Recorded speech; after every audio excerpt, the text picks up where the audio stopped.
Selanjutnya persilakan Bapak Irjen Polisi Penawiran Pedrik Kala Lembang. Selanjutnya mohon siap-siap Ibu Syarifah Ainun Jariah. Dipersilakan.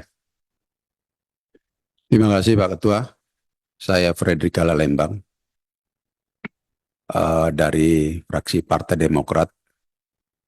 Pertama-tama saya menyampaikan selamat kepada Kabakamla, Deputi dan sesama seluruh anggota Bakamla.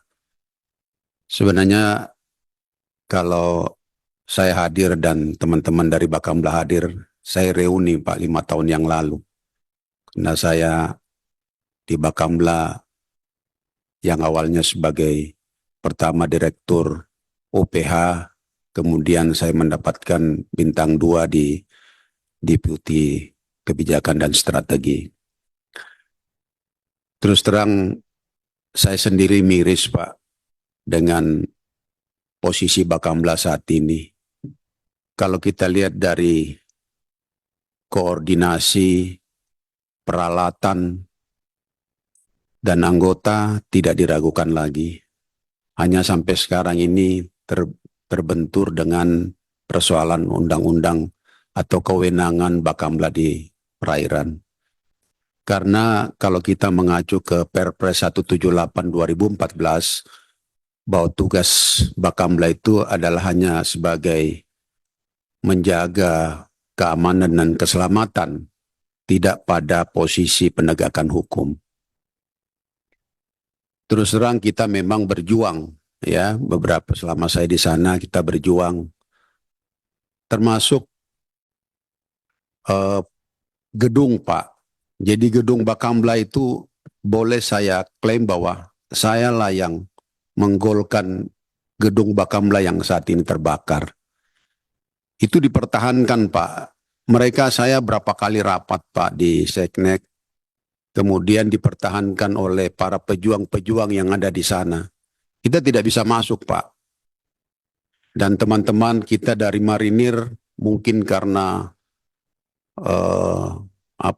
kemauan mereka terlalu tinggi sehingga ada perlawanan dari bahkan waktu itu Pak Ari Sudewo sudah menghentikan bahwa tidak usah dilanjutkan lagi karena mereka sudah sampai ke presiden, bahkan ada teguran. Tapi saya sampaikan bahwa saya tetap berjuang Pak, karena memang saya mendapatkan sprint sebagai ketua pembebasan gedung itu. Dan saya koordinasi dengan Kapolda waktu itu, dan kita memang tidak turun dari Seknek dan Polda saja, dari Polri yang membebaskan dan mengamankan, membersihkan dari preman-preman yang ada, sehingga bisa kita tempatkan. Kemudian memang saya dilaporkan bahwa saya lah biang kerok daripada terjadinya kerusuhan atau penangkapan dari beberapa preman yang ada. Tapi itu merupakan risiko Pak. Hanya menjadi perasaan saya menjadi setelah saya tinggalkan, teman-teman kita yang ada di Bakamla ini malah dikembalikan semua Pak. Angkatan kejaksaan. Karena 3 deputi itu, deputi 1 itu adalah dipegang oleh Angkatan Laut. Deputi 2 dipegang oleh kepolisian. Deputi 3 dipegang oleh kejaksaan. Dan beberapa direktur. Nah, saya lihat sekarang semua deputi itu dari Angkatan Laut. Padahal yang kita tonjolkan kalau memang Bakamla jadi Coast Guard adalah sebagai penegakan hukum, menjaga laut dan pantai. Nah, bagaimanalah kalau di situ semuanya Angkatan Laut, Pak? Ini yang menjadi resisten daripada Undang-Undang Keamanan Laut. Banyak yang protes, Pak. Jadi bahkan disampaikan, dikatakan bahwa Bakamla ini adalah Angkatan Laut kedua dari TNI Angkatan Laut.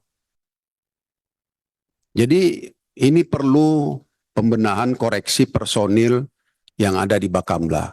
Karena kita bukan mencari kuantitas, tapi mencari kualitas.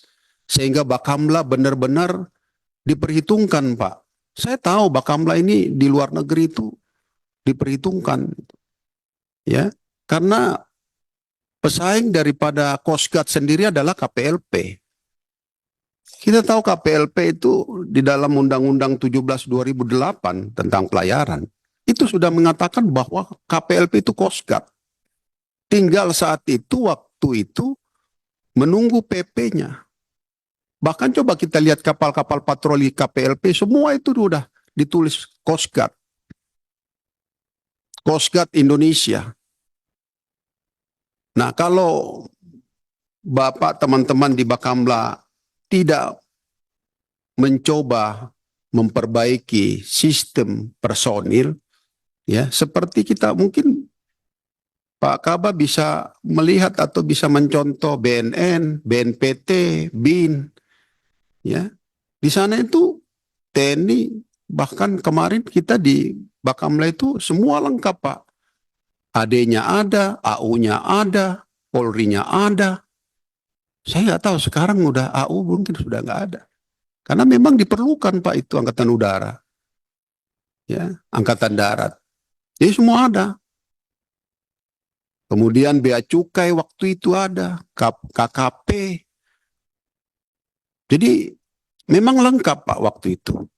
Jadi saran saya supaya bisa lancar ini rancangan Undang-Undang Keamanan Laut, pertama mungkin diperbaiki dulu personil, Pak.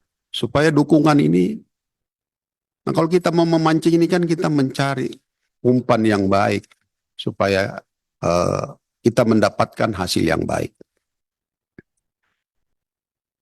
Jadi saya mungkin mau bertanya, apa strategi Bakamla ke depan? Apakah menggolkan Undang-Undang Bakamla sebagai Coast Guard Indonesia atau hanya menambah job daripada TNI Angkatan Laut? Yang kedua, saran saya apabila Bakamla ingin jadi Coast Guard Indonesia, sebaiknya ditata lagi personil.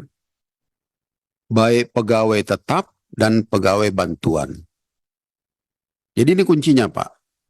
Jadi kalau memang, karena kita bukan mau mencari kuantitas, tapi cuma mencari kualitas. Dan saya kira kita semua yang ada di ruangan ini tidak meragukan lagi Bakamla sebagai Coast Guard.